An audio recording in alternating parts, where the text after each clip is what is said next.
Do a lot of them just grow on their own? Mm-hmm. So you really Yeah, have we didn't, you know.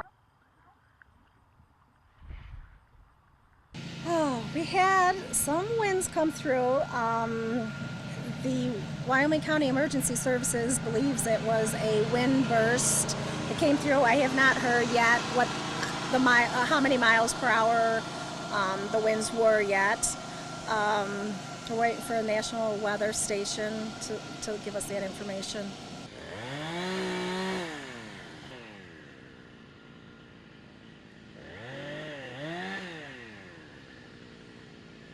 All of our friends, all our good and dear friends, and some of our golfers have come out and they're helping us rake and cut up trees. And our neighboring golf course, Attica Golf Club, their employees are up here helping us today,